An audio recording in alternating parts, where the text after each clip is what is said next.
Assalamualaikum warahmatullahi wabarakatuh.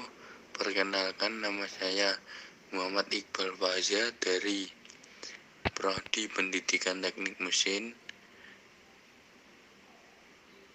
Perkenalkan, narasumber saya yang akan menjelaskan tentang pendidikan di Indonesia. Halo semuanya, perkenalkan nama saya Ine Silviani, jurusan Bimbingan Konseling Universitas Negeri Semarang. Nah, iya teman-teman, di sini saya akan menjawab nih pertanyaan dari Iqbal mengenai pendidikan di Indonesia.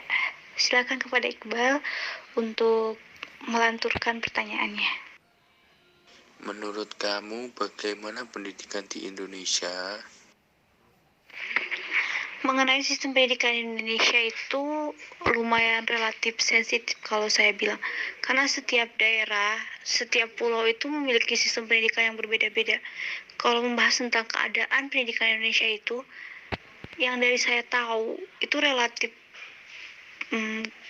kurang terstruktur gitu, bukan dalam arti tidak jelas ya, melainkan kayak kurang maksimal dari pengelolaan jamnya, terus dari pengelolaan tugas, dari sumber daya manusianya, terus dari sarana dan prasarananya gitu. Bahkan kalau kita tahu, kayak kita udah belajar nih 1 hari full, tapi tetap dikasih PR, kayak gimana gitu. Itu tuh bisa mempengaruhi tentang kesehatan mentalnya.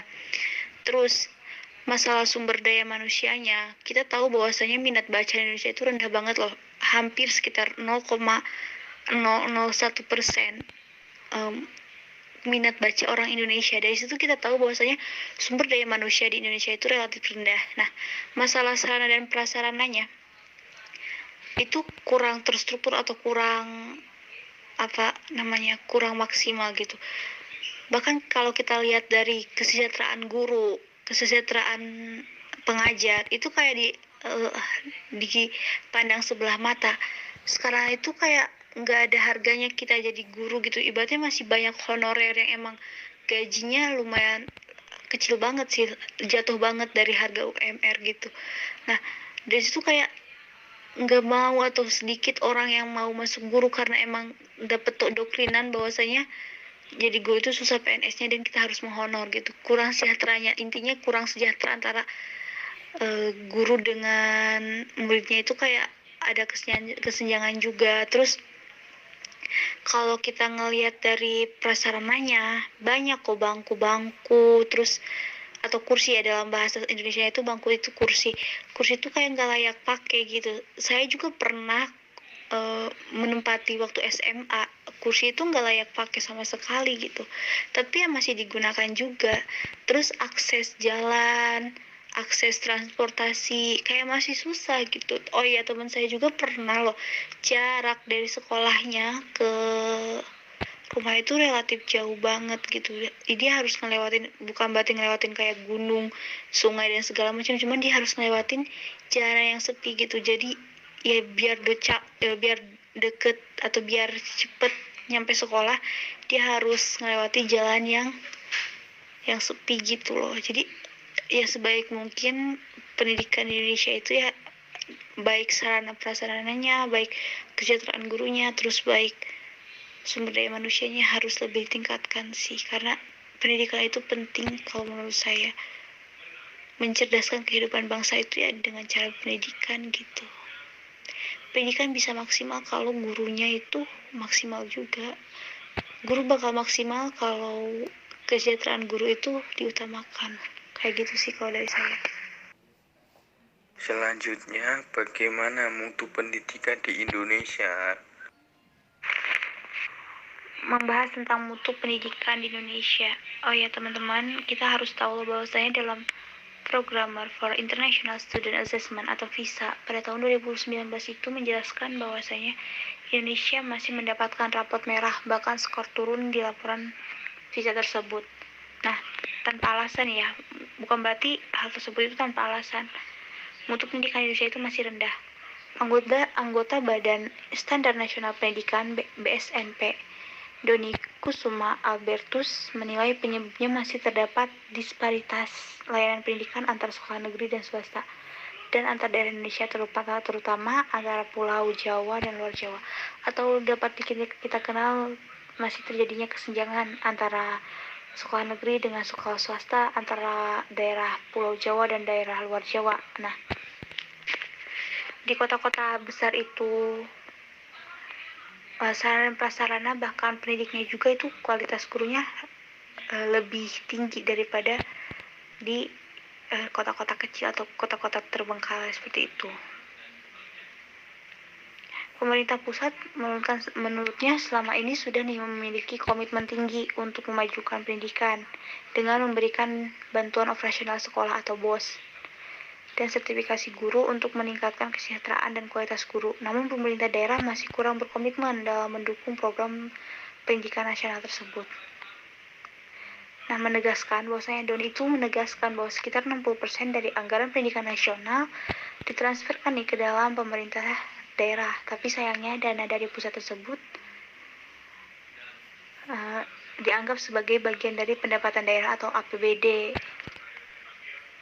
Bahkan udah jelasin ini mengenai sistem pendidikan nasional atau Sisdiknas tahun 2003 menyebutkan pemerintah daerah juga harus berkontribusi 20% dari APBD untuk pendidikan. Nah, hal tersebut tuh yang masih banyak atau yang belum terlaksana di daerah tersebut. Sehingga kualitas pendidikan kita masih memprihatinkan. Ketika perubahan zaman, pasti kan berubah dalam segala hal, baik dalam bidang teknologi informasi, komunikasi, dan dunia digital. Nah, itu pun dapat dijadikan sebagai konteks untuk mengubah tantangan dunia pendidikan atau menambah tantangan dalam dunia pendidikan. Nah, sistem pendidikan itu seharusnya diubah agar dapat lebih fleksibel, dinamis, fokus pada kebutuhan perkembangan peserta didik dan berkualitas, tetapi lebih atau harus diingat juga mengenai kesehatan mental anak tersebut. Seperti itu sih menurut saya tentang mutu pendidikan Indonesia. Dan yang terakhir, bagaimana nasib pendidikan di pelosok dan perbatasan Nusantara? Mengenai pertanyaan nasib pendidikan di pelosok dan perbatasan ini dapat dikatakan masih kurang layak. Mengapa?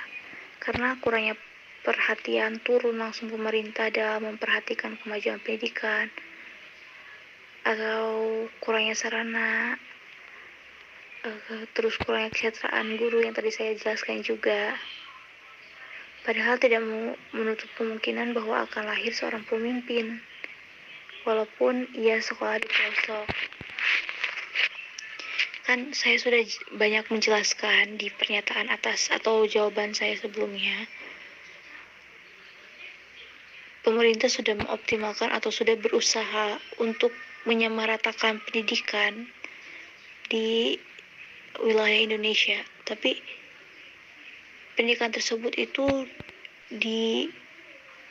dibantu oleh daerah gitu. Nah, kemungkinan besar daerah tersebut kurang mampu untuk mengoptimalkan pendidikannya di pendidikan yang ada di daerah tersebut, seperti itu.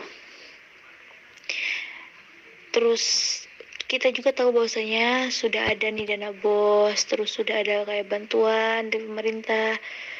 Cuman realitasnya hal tersebut itu masih tidak atau masih belum optimal atau belum optimal penyalurannya gitu teman-teman. Jadi ya sebaik mungkin kita itu harus mampu untuk berusaha untuk meningkatkan pendidikan Indonesia juga, seperti itu. Kalau dari saya sih seperti itu aja sih.